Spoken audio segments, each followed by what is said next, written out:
Thank you. Thank you very much. Thank you. I always worry about new songs because I never know when it's my time to get up here, and I feel like I'm going to look like an idiot where I start walking up and then they kick it into a different chorus. But it's a great song, good song.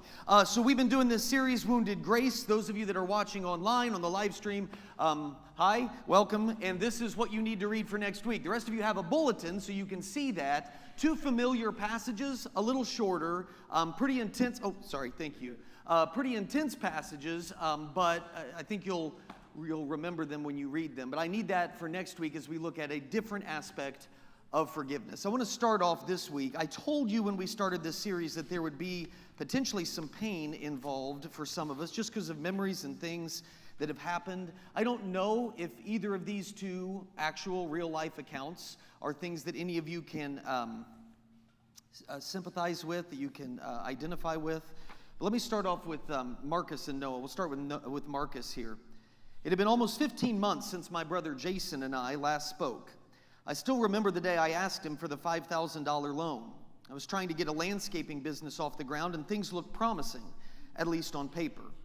Jason didn't jump at the idea, but he agreed to help with one condition. Just be responsible with it, he said. And I meant to be, but I wasn't. The whole thing unraveled faster than I ever imagined. I bought the wrong equipment, took on more jobs than I could handle, and then I started getting calls. Clients wanting refunds, jobs falling through.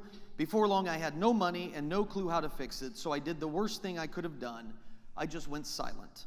I stopped answering Jason's calls. I ignored his texts. Every message was just a reminder of how badly I'd failed him. I figured I'd fix it somehow and then face him when I had something to show for it. That part right there just stuck out at me, where you've done something wrong and you think, well, I'll fix it, and then once I fixed it, I'll connect with them again. But I never fixed it, and 15 months went by. One Sunday morning, I finally drove to his house. I sat in the car for a while, rehearsing what I'd say. My palms were sweating, my heart was racing. When I finally knocked on the door, Jason opened it and just stood there. I looked him in the eye and said, I'm sorry. I messed up. I should have paid you back. I should have faced you sooner. I hope you can forgive me. He didn't say anything for a second. Then he just said, I forgive you. No emotion, no smile, just words. He didn't invite me in. We stood on the porch for maybe 5 more seconds before he gave me this tight little smile, nodded once, and closed the door. I tried a few times after that, sent a couple texts, left a voicemail, even stopped by once more, but it was pretty clear the door might have been open for an apology, but not for a relationship. Jason said I was forgiven, but it didn't feel like it. It felt like probation, like I had to prove myself before I could be let back in, like I was being watched more than I was being welcomed. And to be honest, that hurt almost as much as the silence. Then there's Noah. She found the texts on a Wednesday night. I was in the shower when I heard her voice, shaky and quiet, say my name. I knew something was wrong before I even stepped out. She was holding my phone. The screen was lit up. There weren't that many messages, but there were enough to break trust, enough to raise questions, enough to hurt. It hadn't been physical. I told her that immediately, and it was true, but I also knew that it didn't matter. I had crossed a line in my heart long before I crossed any visible one. The messages were flirtatious, they were inappropriate, and they were deceptive, and I knew it. She cried for hours that night. We talked, or tried to. I apologized. I admitted everything. I didn't try to spin it or downplay it. I told her I was sorry, deeply, completely sorry. I told her I'd do whatever it took to rebuild what I broke. After a few days of silence and distance, she said, I forgive you, and I believed her, at least at first. But something had changed between us, not just for a season, it had changed permanently. She stopped laughing at my jokes. Her eyes didn't light up when I walked into a room. She never said, I love you first anymore. And whenever my phone buzzed, even if it was a work email, she looked at it like it might explode. I started feeling like a stranger in my own house. We slept in the same bed, shared the same calendar, raised the same kids, but the warmth was gone, the trust was gone, and I couldn't shake the feeling that I was still being punished, just quietly. I once asked her months later, do you really forgive me? She said, I'm trying. And I get it. I don't blame her for the pain. I caused it. But what I learned is this: being tolerated isn't the same as being forgiven. And being watched isn't the same as being welcomed. She said I was forgiven, but I never felt home again. And that's why we don't live together anymore. I mean, those are tough stories. And what makes them tough is the fact that they're real life stories. These are actual people that these things actually happen to. And I guess I would be surprised if in a room this size there isn't some correlation, maybe not the exact same story, but similar correlation. They're two real life accounts of forgiveness that to the individual that was quote unquote forgiven, it felt incomplete, it felt half-hearted, and it felt conditional. And again, it's not excusing the wrong that was done, but if forgiveness is offered, is that the kind of forgiveness that you and I are called to give? The words were right, I forgive you. That's what we're supposed to say. And yet to the individuals that were forgiven, the welcome was distant and the warmth was missing and the relationship remained at best shaky. I think most of us have probably been on the receiving end of that kind of forgiveness before. And the truth is, if you're on the receiving end of forgiveness that really isn't, there's not much you can do about it. The question I have for us this morning, and I think the Lord has for us, is, are we on the giving end of that kind of forgiveness? Because that's something we can change. Are we the ones that are offering that? Do we say the words, but yet we still carry the weight of suspicion and hurt and distrust of that other individual? And I understand that it's hard. Of course it's hard. Wounds are not going to heal overnight. And that's why you and I have to look to the Master as our example in this. And what does it tell us? What does he tell us? The hurt that we caused him, which is far greater than any offense that any man or woman has caused me, as far as the east is from the west, so far he has removed our transgressions from us. There's no grudging tolerance there. It's not God saying, all right, I forgive you. And yet there's that grudging tolerance that remains. There's no pardon there with conditions. It's complete and total removal of the sin. I get excited about this, and I don't think other people do, but I'm still going to tell you. Like, I love the fact that it says east from west. I've said this before, because it doesn't say north. If you go north, you'll reach a point, it's called the North Pole, where you cannot go north any longer. And if you keep walking, you're going to start going south. And then you'll reach a point in the south where you cannot go south any longer. That's called the South Pole. And then you begin walking north. So there is a marked distance between north and south. And yet the language that's used here is the east from the west. If I walk out this door and I start walking east, yes, I wasn't pointing the exact opposite direction. It's fine. And I start walking east. I can walk east forever. And there's never a point when I'm going west again. And if I start walking west, I can walk west forever. And there's never a point that I'm walking east again. That is how far the Father has removed our transgressions from us. It's how far he has gone to forgive us. I read in Isaiah where God says, let us settle the matter. And when God settles something, that thing is settled. And what does he say? Though your sins are like scarlet, bright red, they shall be white as snow.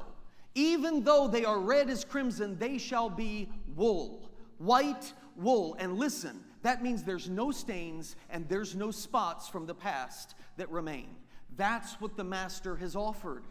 And yet we have to learn that his forgiveness is more than just wiping the slate clean.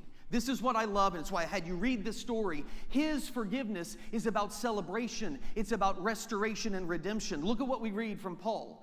All this is from God who reconciles us to himself through Christ. That's where we're made white as snow, and then gave to us the ministry of reconciliation. He has reconciled us to him. He has restored the relationship, and then given us, his followers, the ministry to do the exact same thing. The exact same thing. God does not want us at arm's length from him or from one another. When a brother harms us, when a sister harms us, he wants us to forgive and to reconcile that relationship as a demonstration to the world of what he has done. He wants us reconciled, he wants us restored, and he wants us embraced. That's what he wants of us. And that's what you and I are to pursue in our forgiveness. And that's why I had you read the story of the prodigal son for this week. And I've said this before. A lot of people have said this. This isn't like my thing. But it's totally misnamed. This story is totally misnamed. And God didn't name it, okay? It didn't come down with that title. Man named it the story of the prodigal son. It's not. It's the story of the loving father. He's the one to look at in this situation. He's the one that we're to model and follow. And if you read this, and if you read it, it should turn our understanding of forgiveness and restoration upside down. As I read this is going to be a long introduction of this, just so you know. But as I read this, I want you to remember those couple stories that I read at the beginning. Okay, I want you to keep those in your head, because that is how you and I forgive all too often. That's the way that you and I handle hurt. And I want you to juxtapose. That means set them beside one another. We're learning vocab this morning. We're going to juxtapose them. I want you to look at the kind of forgiveness. Maybe you've been Noah's wife. Maybe you've been Jason. And that's the kind of forgiveness. I want you to look at the heart of Jason and Noah's wife in this situation. And I want you to compare it to what you see in the Father. Jesus is showing us the heart of God in this story. He is the Father. And that's what you and I are to reflect. And I freely admit to you that when I forgive, all too often, it's like Noah's wife and it's like Jason. That's how I tend to forgive. Not the way that Jesus is showing me God's heart forgives. God's forgiveness is not conditional and it is not hesitant. It is extravagant and it is immediate and it is full of joy. There is joy that he finds in forgiveness. So do me a favor. As I read, I want you to imagine for a second. I know your heart is as dark as mine. I know we have a tendency to do this, but I want you to try to imagine your heart being like the Father's heart, okay? If you've ever been Marcus or Noah, and you've been on the receiving end of forgiveness that doesn't really feel like you've been forgiven, it feels like you're waiting for a second chance to prove yourself. This story is for you. And if you've ever been Jason or Noah's wife, and I have been, if you've been holding back forgiveness, wielding it, guarding your heart, making somebody prove it, really punishing them for what they did to you, unsure how you can even welcome someone again, this story is going to challenge you, and it's for you as well. Luke chapter 15. I know I assigned you to read it, but it's too important to not read it because I know I've got slackers. So take a look at it. Luke chapter 15. I'm not going to go all the way through verse 32 because we're not going to cover the full story this morning. Jesus continued, "There was a man who had 2 sons. The younger one said to his father, 'Father, give me my share of the estate.' So he divided his property between them. Not long after that, the younger son got together all he had, set off for a distant country, and there squandered his wealth in wild living. After he had spent everything, there was a severe famine in that whole country, and he began to be in need. So he went and hired himself out to a citizen of that country, who sent him to his fields to feed pigs. He longed to fill his stomach with the pods that the pigs were eating, but no one gave him anything. When he came to his senses, he said, 'How many of my father's hired men have food to spare, and here I am starving to death? I will set out and go back to my father and say to him, Father, I have sinned against heaven and against you. I'm no longer worthy to be called your son. Make me like one of your hired men.' So he got up and he went to his father." Now look at this line. "But while he was still a long way off," he's still off in the distance. You can picture the father sees something on the horizon, grabs the binoculars. I think that's him. That's what he's seeing. While he's still a long way off, his father saw him and was filled immediately with resentment. No. Was filled immediately with a reminder of the harm that had been done to the family name. No. He was immediately filled with compassion for him. And he ran to his son. He threw his arms around him and kissed him. The son launches into his speech, "Father, I have sinned against heaven and against you. I'm no longer worthy to be called your son." But the father said to the son, "Shut up." And he called to the servants, "Quick, I added that part. That's the Peter Heck version of Scripture.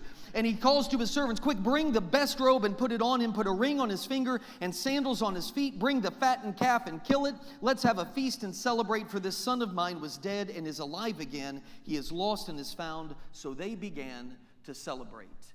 This dude, this son, had a lot of offenses. What kind of offenses? Again, it's helpful to understand their culture to fully understand what this guy had done wrong. Number one, demanding his inheritance early. I mean, we don't do that now, right? I don't go to my dad and say, I would like my inheritance. Because if I do that, he laughs and, "What inheritance are you talking about, man? You're getting nothing but debt." Anyway, you don't demand your inheritance early. And when he does this, it's essentially him wishing his father dead. You're dead to me. I don't need you anymore. I just want my stuff.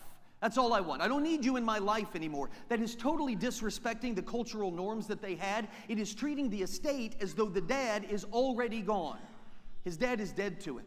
That's number one.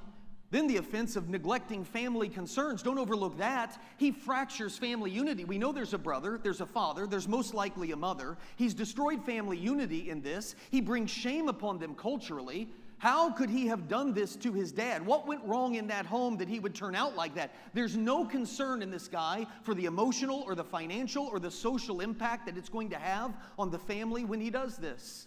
And then he goes out and he squanders it on recklessness, irresponsibility, and wastefulness. He is completely indulgent in immorality, spending it all on cheap booze and women. That's what he's spending his inheritance on. He chooses excessive pleasure over charity, being frugal with his finances, saving his money, building a future for himself. Doesn't do any of that. On top of that, once he hits rock bottom, he lives in moral and financial ruin. He's in poverty, he's in desperation. You saw that he's feeding pigs, which for Jews is disgraceful because so many of those pigs are unclean animals. Total breakdown of his moral and his social standing in the culture around him. And then, at least initially, he is utterly unrepentant. He exhibited this entitled, selfish attitude for the longest time. As long as he had money, he didn't need his dad. And it was only when he hit rock bottom that he decided it was time to repent. I mean, it is a litany of offenses that this guy has committed, and just a ton of hurt that he has caused his family and his father specifically. I'm going to tell you, at least this is me, I focus on my own hurt and the right I have to be offended. When somebody does something bad to me, I'm justified in my anger, and I'm justified in my hurt. They did me wrong. That's where I stay, and I stay focused on those things. This father had every right to do the same thing. He could have lived right there, disgusted and disgruntled and dismissive of his son that had done all of these wrongs to him. And not a single person would fault him, because everybody else around him would have felt the exact same way had their son done that very thing. Or, let me take this a step further. I'm going to indict us a little bit because I know you people. I've grown up with you people. You people know me. We know each other. So let's be honest. Every single one of us, all of us, love to tell other people how to parent. Now, we may not say it to their face, but we'll talk about it to each other all the time. We see the way they raise their kids. We see what they're doing, and we drive home. Can you believe the way? That's what we do, because we all know the answers. We know how to turn out a quality kid. We all know the best thing to do. We know the best discipline that could be provided, the tough love that is needed in that situation. A crying toddler on an airplane, we know exactly how you handle that, and you don't handle it the way they're handling it, talking sweetly and nicely. No, you tell the kid, you kick the seat one more time, your leg's going to be broken. That's what's going to happen. It's tough love. That's what it is. We know how to parent. And a kid that has a meltdown at the Christmas Eve service, can you believe they left that kid? Get the kid out of here. I can't concentrate on the baby Jesus when I got the baby Jasper behind me that's just going ballistic. Get him out. We were in Terre Haute, Indiana. I'm telling this story, Mother. We were at a New Year's Eve service, and Katie had just been born. Oh, get your heads up, Mom and Dad. There's no problem with me sharing this story. And it's all quiet. It's a candle. Oh, Katie's here. Fantastic. All right. Mom is holding Katie, little baby Katie, and everybody's quiet, and the candles are lit, and the minister is praying a prayer over the coming new year, and all of a sudden, Katie destroys that diaper unlike anything has ever been destroyed in my life. Blew it across the room, and everybody is hearing it, and I'm humiliated with this. Can she not control herself? And then, the smell. God help us, the smell. Everybody knew that year was going to be a loser of a year because what she had done right there. Do you know how many people on the drive home from that service were talking about Katie Heck? Can you believe Lisa just kept her there while she had filled that diaper? I just can't believe that. We all have an answer. Or a teenager texting on their phone during church. What do we do about that? We all talk about it and say, I would definitely get on my child. I wouldn't let them do something like that. We all have the answers. And if it's a rebellious and a wild and a promiscuous young person, we know why they turned out that way. We can tell you exactly what the parents did wrong in that situation. We've all got thoughts on all of this. So I want you to think about reading this story as real life. I don't want you to read it as a Bible parable where we know what we're supposed to say. Imagine this actual scene happened, where a son actually took the inheritance and went off and squandered it, and then came back and wanted to be accepted again. We all know exactly what we would do. We would be gloating about the failure of that child. They learned their lesson, didn't they? We'd be satisfied with that. We would be saying, Well, I guess we see what happens, don't we? He's finally learned what happens with all of this. And would we not all think that the dad is part of the problem in his response? When his dad rushes to him like that after he had blown it the way that he had, stop and think about that. When we see the father whose son has learned his lesson finally for his misbehavior, and he's coming home, hat in hand, down like this, downcast. That was really loud. That was really, if I talk. Anyway, so he's looking down as he's coming home. We see that, and then we see the father go out and embrace him. He embraces him. He doesn't stand there tapping his toe. We see the effusive praise that he pours out on this rebellious kid and the immediate restoration that he offers him. And we see the party that he throws when this punk comes home after doing what he had done. Every single one of us, I'm telling you, would say that is exactly the problem. That's why that kid ended up that way, because his dad is so generous and he's so loving and he gives him everything that he wants. That's the problem. I got to tell you, maybe that should tell us something about our spirits. Maybe that should be telling us something and revealing how limiting we are on who we will forgive. Maybe it's saying we have far too many rules about what we will forgive and who is worthy of our forgiveness. And this is the one that hit me really hard. This is the one that is going to stick with me after this sermon is over. Maybe it's telling us that we see forgiveness as a burden that we have to bear. If I come to Christ, I have to forgive. It's not a choice. I have to do it. It's a burden. And yet I look at this father, and that doesn't look like a burden to me. It looks to me like I should be seeing forgiveness as an incredible opportunity that I have been given by God to model Christ. I mean, I know that's a wild, radical thought that I should look at the hurt in my life as an incredible opportunity, but have we not talked about how suffering in our life is often used by God to make us better people, and He allows it to happen? He even orchestrates events so that those things occur to us, and we're given the opportunity to make ourselves more like Jesus. You remember what Elisabeth Elliot said. He will not protect you from things that will make you more like Jesus. He's not going to do it. A wild thought, maybe you and I should be overjoyed at the prospect of being able to forgive a great offense that was done to us. Maybe that should be our attitude. And you say, why in the world should I be happy about that? Here's why. Because it preaches Christ and it shows Him off better than all of the words you could ever speak when you do something like that. And secondly, don't overlook this. It's showing the Father that you have begun to grasp all that He has done for you.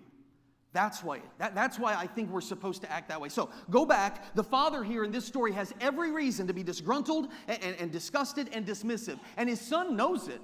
His son's coming home. He's got that speech ready. He's prepared the speech. He's practiced the speech, but he never gets a chance to give it. That's why I added the shut up in there. Because the moment he arrives on the scene, his dad's not disgusted. He doesn't give him any lecture. He's not disgruntled. He doesn't offer conditions. All right, you can come back, and here are going to be the rules. You're going to learn what apparently you never learned as a kid. There's not a dismissive attitude of somebody else go and greet him and figure out what he wants.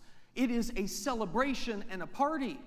The father is excited at the prospect of being able to forgive his son. Can I tell you, that's exactly what this means. God demonstrates His own love for us in this. While we were still sinners, Christ died for us. That's what those words mean. We are that son coming home, hat in hand, and He is the one that is running out to us with joy to welcome us back home. While we were still that loser punk abusing all of the blessings that He had given to us, He sees us at a distance as we're approaching the front of the church, as we're approaching the baptistry, and He comes running. Bring the best robe. In fact, bring the blood of my son Jesus and wrap it around Him. That's what He's doing. God initiates restoration before we have done anything to earn it. Now look at that. Look at that line. God initiates restoration before we've done anything to earn it. It's amazing, and we say, what an awesome God we serve. And we are exactly right when we say that. But guess what? This is the guess what. We're told, forgive as the Lord forgave you. So if you sit there and say, man, God is awesome for the way He forgives me, great, I'm glad you acknowledge that. Now go and do likewise. You go and be that father. You go and be excited and celebrating at the opportunity to forgive one who has caused you great harm and offense. Do it freely and do it fully and do it proactively. Man. Father doesn't wait for an apology in this story. He doesn't ask, where have you been? He doesn't ask, why did you do that? He doesn't ask, are you really sorry? I mean, are you really sorry? Tell me what it is that you did. And then I'll know. We do that with our kids all the time. Well, sorry, Dad. Really? What did you do? No, then you're not sorry. I don't give them credit for being sorry unless they can tell me what they did wrong. And Bristol can never tell me what she did wrong because Bristol never makes mistakes. Anyway, sorry. I'm kidding, boo. I'm just kidding. Is she even paying attention? Proud of you. All right, anyway, he doesn't ask the question, will you ever do that again? He doesn't ask that question. He runs to the one who hurt him the most. That's just stunning to me every time I read this. My forgiveness shouldn't start after people prove themselves to me. If Jenny hurts me, she doesn't have to prove to me that she's not going to do it again before my forgiveness starts.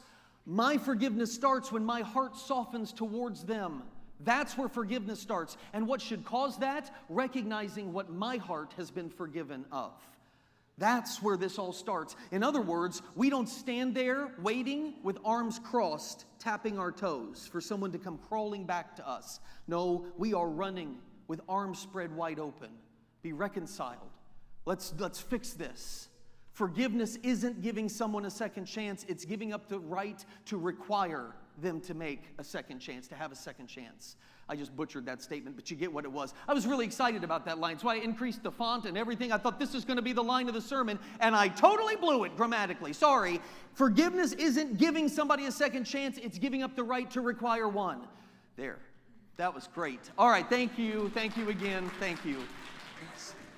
People, you are sticking it to me, and I know that you're sticking. It's fine. Earlier, I asked you, when I read this passage, I ask you to put yourself in the Father's position. You remember when I said that? As I read the story, you be the Father. I said, imagine your heart as the Father's heart.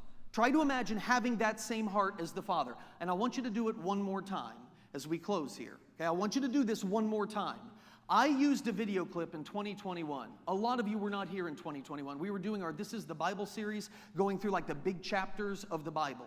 Okay, and I used this clip then. I'm telling you, it is impossible to watch this video clip and not see yourself as the young man and God as the dad. Where you are calling, and for some of us who maybe have difficult relationships with parents, we may see that there. I understand that we oftentimes will see ourselves as the son, the young man in this story, but I really, if you can, want you to reverse roles. To get the point I'm trying to make, I want you to reverse roles this morning. Maybe you've been Jason from earlier who was hurt by a careless brother, or maybe you've been Noah's wife who found some texts from a spouse, or maybe something even worse from a spouse. Maybe you've been in that situation before. Maybe you left home and you had a severed relationship, and even though there's been some apology, there's still some obvious tense relationships there and relations between family members. I don't know the exact formula for where you are and all of that, but I want you to imagine being the dad in the clip that you're about to watch. I want you to imagine whoever that is. You remember when I started the series and I asked you to think of that one name? I want you to imagine right now modeling Christ and his abundant and undeserved, and I'm going to call it scandalous, and the reason I say it's scandalous grace is because anybody that looks at it says exactly what we'd say about the Father. Well, this is the problem. You shouldn't treat somebody like that. You shouldn't just give in to them. No, I understand it's scandalous in the world's eyes, but that's what Jesus is. That's what his grace is. Imagine having that for another person. Imagine that other individual being the young man and you being this dad in their life. Can we roll this?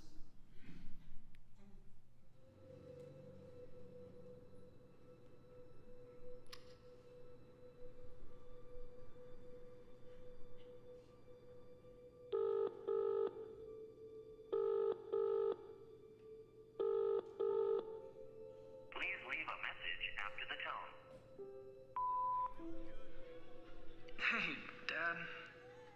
It's me. Man, I know it's been a long time since we talked. I was kind of hoping you'd answer, but I understand you probably don't want to talk to me. I've just gone so far and the things I've done, I just regret it, you know? And I know how bad I've hurt you and let you down, but Dad, I miss you. I miss how we drive around and just talk about life. And I just want to come home. But I know you've probably written me off. I can't blame you, actually. Here's the thing. It's kind of a shot in the dark, but I'm coming through town soon, and I'd really just like to see you. I know I can't just show up at the front door like I used to, but if you want to see me, just hang a small sheet out on the porch. And if the sheet isn't there when I drive by, I'll keep going, and I'll try not to bother you anymore. I love you, Dad.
I want you to just close your eyes, just real quick. And I want you to think about that name again, the name that maybe has been on your mind for the last few weeks. Imagine these words being said to them. The hurt was real, the wound was deep, a scar my heart may always keep, but love has whispered calm and true, and led me back to grace for you. So though pain still lingers here, forgiveness speaks a word more clear, deeper than the wrong that was done. My arms are open because His love is one. Father God, I pray for the courage and the ability to speak those words to those who have hurt us in the past, those who have committed offenses against us that we think are so large. Maybe they are in worldly terms, but compared to the debt that you forgave in us, small potatoes. Father, I pray that your Spirit, your ministry of reconciliation would come upon this body of believers, that we would become known as people who forgive because we are people modeled after your Son. Father, so often we want to go out and we want to make a stand for Christ, and we want to stand for truth, and we want to speak all of these things to a godless culture around us. And I think sometimes maybe the smartest thing we could do is speak with our actions, speak with our love, and Father, speak with our grace and forgiveness. Make us those people. We pray this in the name of the most forgiving one that has ever existed, the name of your Son, Jesus, and all God's people said, amen. If you have not yet asked for forgiveness from the Father, you've not yet been baptized as a believer into Him to begin a new life where His Spirit will make that possible in you, don't wait. Would you come as we stand this morning and as we sing?